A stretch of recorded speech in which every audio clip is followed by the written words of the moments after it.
The sun was dying over the canyon, pouring gold and crimson across the jagged rocks that framed the valley. The air was still holding its breath before nightfall. A thin column of smoke rose from a small campfire near the edge of the desert plain. The smell of burning sage mingled with the scent of dust and wild grass. A lone horse grazed nearby, flicking its tail lazily. Eliza sat close to the fire, her knees pulled up to her chest, a blanket draped over her shoulders. Her hair, once neatly braided, had come loose and wisps framed her dirt-streaked face. She had been traveling for days, running from the echoes of a past she couldn't escape. Her hands trembled slightly as she poured water into a dented tin cup, the metal catching the flicker of flame. Across from her, he worked silently, his hands steady, his eyes half hidden beneath the shadow of his dark hair. The Navajo warrior sat cross-legged, sharpening a hunting knife with rhythmic precision. Every stroke of the blade against stone made a whispering sound that blended with the crackle of the fire. His movements were measured, his focus unbroken. She had watched him for hours, the way he moved with quiet strength, the way his gaze never seemed hurried.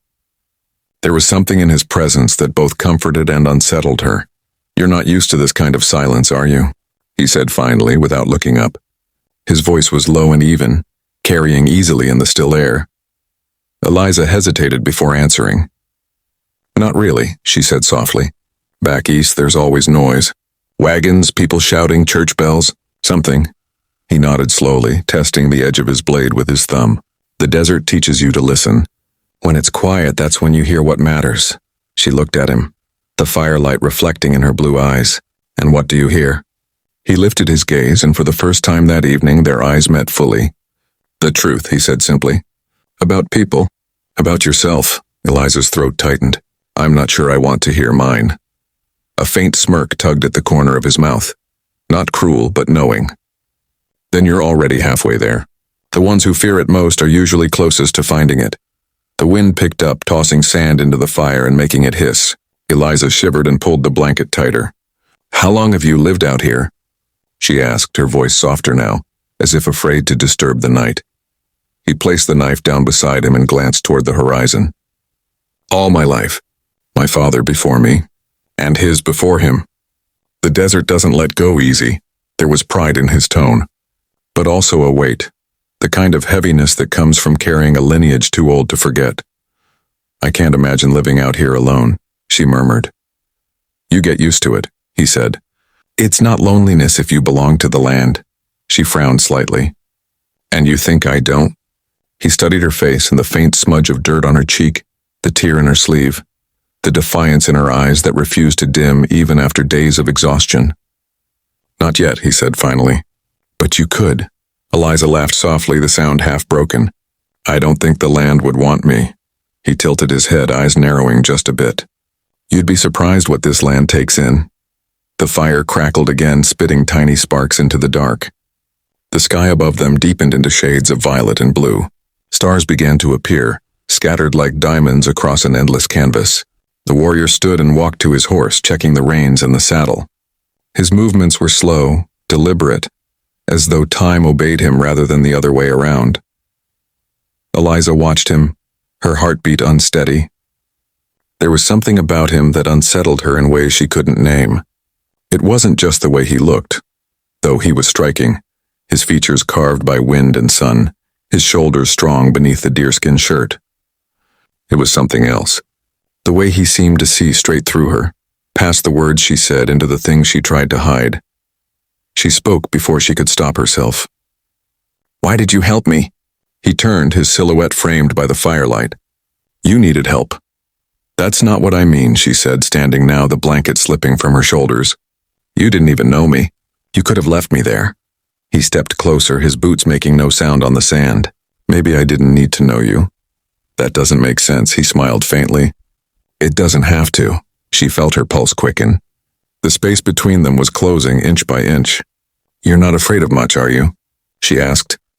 "Fear is a shadow," he said, stopping just a few feet from her. "It follows you until you turn around and face it." She swallowed, her voice barely a whisper. "And what happens then?" "Then it disappears." For a long moment they said nothing.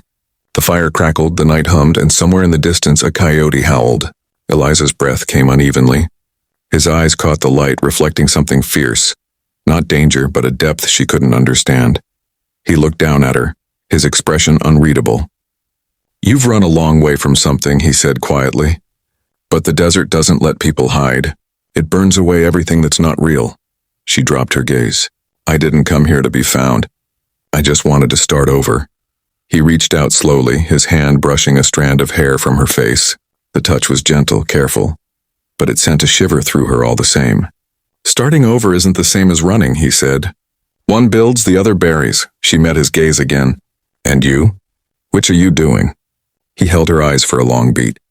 "Both." The fire popped, sending a brief glow across his face. Eliza saw the faint scar along his jaw, the tiredness behind his calm. He had lived 100 lives in one. She could see it in the way he stood, the way he breathed.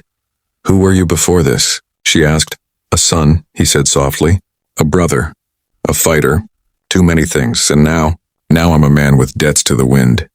She didn't know what that meant, but it sounded like something ancient, something heavy and true. He moved to sit again by the fire, gesturing for her to do the same. She hesitated, then did. They sat close enough that she could feel the heat of his body, smell the faint scent of smoke and leather on his clothes. He poured water into another cup and handed it to her. "Drink. You'll need your strength if you're heading north tomorrow." She accepted it with a small nod, her fingers brushing his. The brief contact made her heart skip. "I haven't decided where I'm going," she said. He looked at her steadily. "Then the land will decide for you." She stared into the flames, watching them twist and dance. "Do you really believe that?" "I've seen too much not to," he said. "The land always decides." Silence fell again, but this time it wasn't heavy. It was almost peaceful. The stars above seemed to draw closer, brighter, like they were listening. After a while, she spoke again, her voice quiet but steady. "You said the desert burns away everything that's not real. What if that leaves nothing behind?" He leaned closer, his voice barely above a whisper. "Then you start from nothing. That's how new things are born." She turned toward him, meeting his gaze. The firelight flickered between them, painting their faces in shades of amber and shadow. His eyes held something wild, untamed, but not unkind. "I don't even know your name," she said softly. He smiled, the kind of smile that came slow, like dawn breaking over stone. "They call me Kayla," he said. "It means swift." "Eliza," she said. "My name's Eliza." "I know," he replied. "You talk in your sleep," her cheeks warmed. "What did I say?" "Nothing that makes sense," he said. But it sounded like sorrow. She looked away quickly, embarrassed. "You listen to me sleep?" He shrugged. "Only when the coyotes stop howling." The fire dimmed a little, leaving only a circle of faint orange light. The night deepened around them. For a long time, neither spoke. Then she said, almost to herself, "Do you ever get tired of the silence?" "No," he said. "Silence tells the truth, words. They lie too easy." She nodded slowly, understanding more than she wanted to admit. When she finally looked at him again, his gaze had softened. He reached for a piece of wood and placed it gently on the fire. The flames rose again, bright and alive. "You should rest," he said quietly. "Tomorrow will be harder than today." She hesitated. "And you?" "I'll keep watch." "Why?" He glanced at her, the ghost of a smile touching his lips. "Because you're not used to the desert yet, and because I said you were safe here." She wrapped the blanket tighter around herself, lying down beside the fire. The warmth seeped into her bones, the exhaustion finally catching up. As her eyes began to close, she heard his voice one last time, soft as the night wind. "Sleep. Eliza, the land is watching over you now." When she woke later, the stars had shifted and the fire had burned low. Kayla was still there, sitting in silence. His face turned toward the horizon where the first hint of dawn was beginning to glow. In that moment, with the desert wrapped around them and the world holding its breath, she realized something she hadn't felt in years. She wasn't running anymore. She had stopped.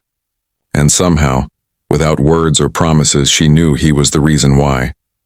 The night didn't end with confession or touch, only understanding, quiet, vast, and as endless as the sky above them.